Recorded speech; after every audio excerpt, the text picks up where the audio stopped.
Hello dear student, class 8 B NCERT math में आज हम लोग पढ़ रहे हैं मैथ सेकंड में चतुर्भुजों को समझना। और आज हम लोग करने वाले हैं प्रश्न नंबर 3, 4 और 5। तो आइए हम सब लोग ध्यान से देखें। पहला प्रश्न है 3 नंबर, बताइए कैसे एक वर्ग, फिर नीचे लिखा है एक चतुर्भुज है, एक समांतर चतुर्भुज हो सकता है, एक समचतुर्भुज और एक आयत होता है। आपको ये बताना है कि एक वर्ग जो होता है वो एक समचतुर्भुज कैसे बन जाएगा, वो एक समांतर चतुर्भुज कैसे कहलाएगा, एक समचतुर्भुज कैसे हो सकता है और एक आयत। यानी वर्ग जो होता है उसके अंदर ये सभी गुण पाए जाते हैं, तो ये कैसे हो सकता है आपको ये बताना होगा।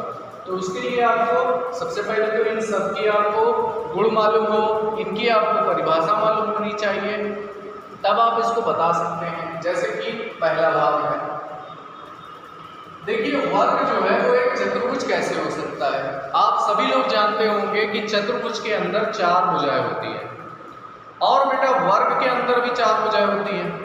चतुर्भुज के अंदर 4 कोण होते हैं तो वर्ग में भी 4 कोण होते हैं। इसका मतलब ये हुआ कि वर्ग जो है एक चतुर्भुज हो सकता है। और वो क्यों हो सकता है? क्योंकि उसके अंदर 4 भुजा होती है और 4 कोण होते हैं। तो हम लोग यहाँ पर सबसे पहले क्या करेंगे, आप लोग ध्यान से देखिएगा।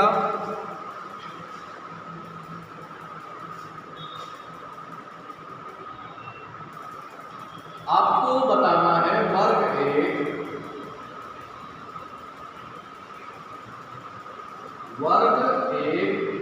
चतुर्भुज है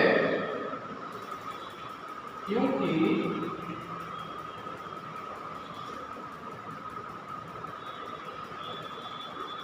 वर्ग में 4 भुजाएं व 4 कोण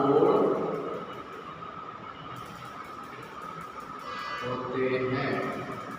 इसमें 4 भुजाएं और 4 कोण होते हैं, इसलिए क्या हो सकता है? एक चतुर्भुज हो सकता है। आते हैं अब हम लोग उसके बी वाले भाग में। आगे लिखा है कि कैसे एक वर्ग एक समांतर चतुर्भुज हो सकता है।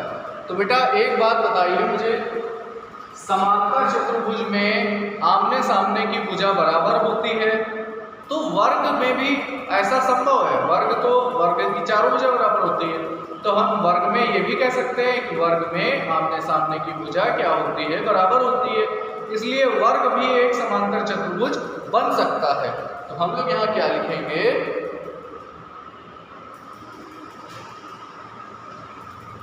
वर्ग एक समांतर चतुर्भुज है क्योंकि इसकी का मतलब होता है वर्ग, क्योंकि इसकी आमने सामने की भुजा को कहते हैं सम्मुख भुजा। तो क्योंकि इसकी सम्मुख भुजाएं क्या होती हैं? बराबर होती है। क्योंकि इसकी सम्मुख भुजाएं क्या होती हैं? बराबर होती है। आते हैं हम लोग सी पर। क्या वर्ग एक समचतुर्भुज हो सकता है? तो सबसे पहले ये बताइए कि समचतुर्भुज क्या होते हैं। तो आपको पता है कि समचतुर्भुज ऐसे चतुर्भुज होते हैं जिसकी 4 भुजाएं बराबर होती हैं और विकर्ण समद्विभाजित करते हैं। तो ये चीज वर्ग में भी होती है, वर्ग की 4 भुजाएं भी बराबर होती हैं, उसके भी विकर्ण समद्विभाजित करते हैं। तो बच्चों हम लोग यहाँ पर क्या लिखेंगे?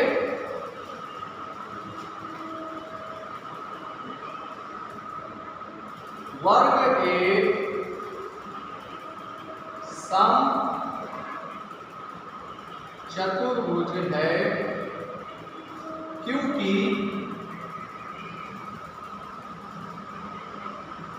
इसकी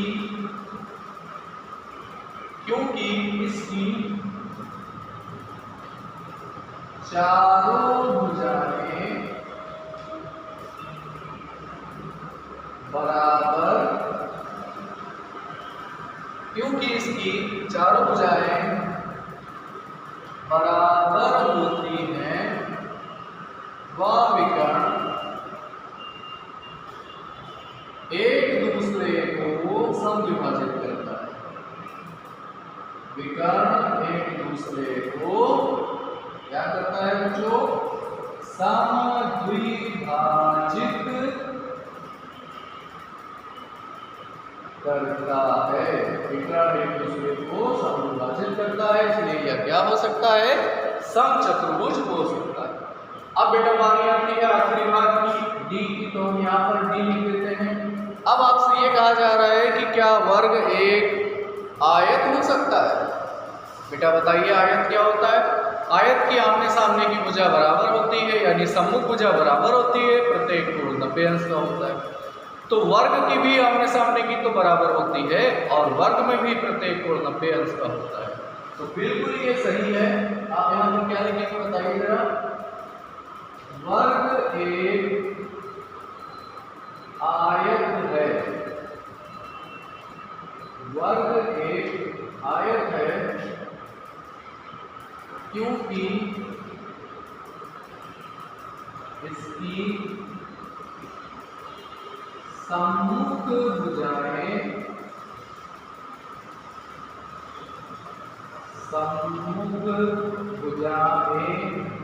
कैसी होती है बेटा? बराबर होती है।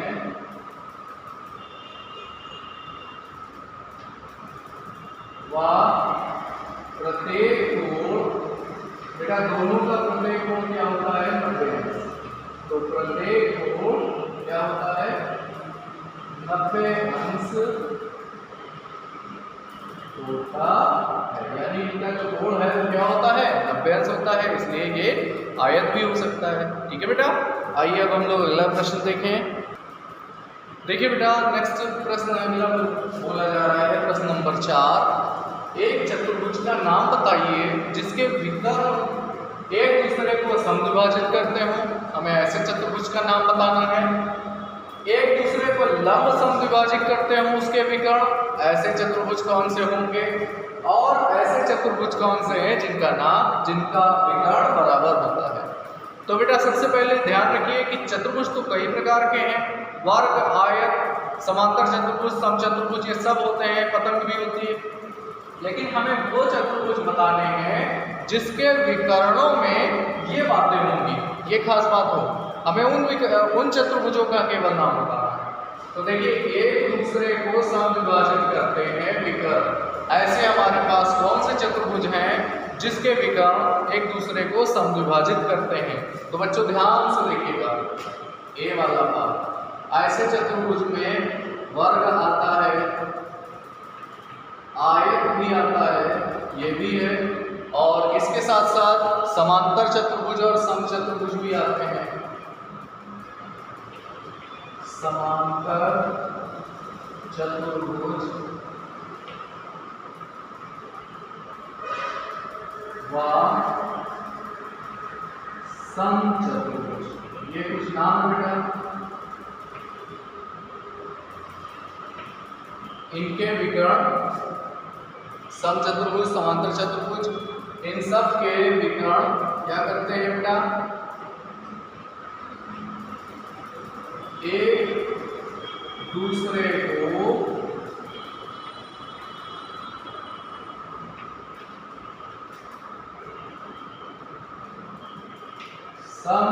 समद्विभाजित करते हैं। इनके जो विकर्ण हैं वो एक दूसरे को क्या करते हैं? समद्विभाजित करते हैं। अब बेटा आते हैं बी नंबर पर। ऐसा आपको चतुर्भुज बताना है जिसके विकर्ण एक दूसरे को लंब समद्विभाजित करते हैं। इसका मतलब है एक दूसरे को 90 अंश पर काटते हैं। तो ऐसे चतुर्भुज बेटा दो होते हैं जिनका नाम है वर्ग और समचतुर्भुज। तो बेटा आप ध्यान रखेंगे, वर्ग तथा समचतुर्भुज, यहाँ पर एक वर्ग है और एक समचतुर्भुज है। तो वर्ग तथा समचतुर्भुज के विकर्ण एक दूसरे पर, इसके विकर्ण एक दूसरे पर लंब समद्विभाजक, इसके विकर्ण के दूसरे पद लंब समद्विभाजक होते हैं। अब बेटा आते हैं लास्ट पर, ऐसा चतुर्भुज बताइए जिसके विकर्ण क्या हो, बराबर हो जाए। तो बेटा ऐसे कौन कौन से होते हैं, वर्ग और आयत के विकर्ण होते हैं ऐसे। और क्या लिखेंगे, वर्ग व आयत के विकर्ण, वर्ग व आयत के विकर्ण क्या होते हैं,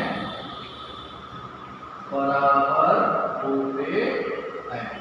तो बेटा यहाँ पर हमें मालूम चल गया कि वर्ग और आयत ऐसे हैं जिसके विकर्ण क्या होते हैं, बराबर होते हैं। आइए अब हम लोग अगला प्रश्न देखिए बच्चों ध्यान से। अगला प्रश्न बेटा देखिए, प्रश्न नंबर 5। आपसे कहा गया बताइए एक आयत उत्तल चतुर्भुज कैसे है।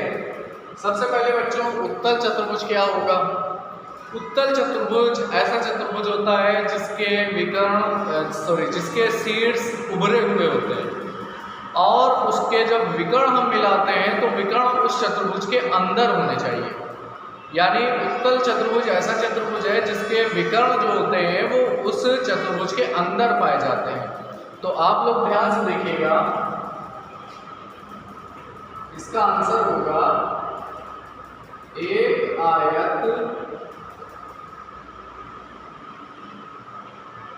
उत्तल चतुर्भुज है, एक आयत उत्तल चतुर्भुज है क्योंकि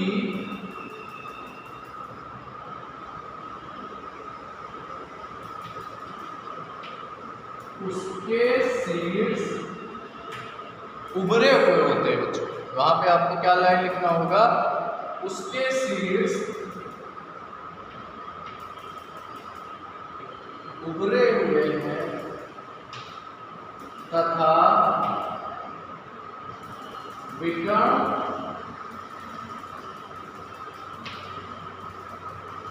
अंदर, यहाँ पर आप अंदर भी लिख सकते हैं और चाहे तो आप अंतः भी लिख सकते हैं, अंदर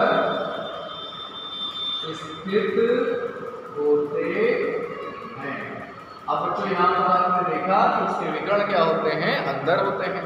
तो इस तरह से एक आयत क्या होता है, उत्तल चतुर्भुज हो सकता है।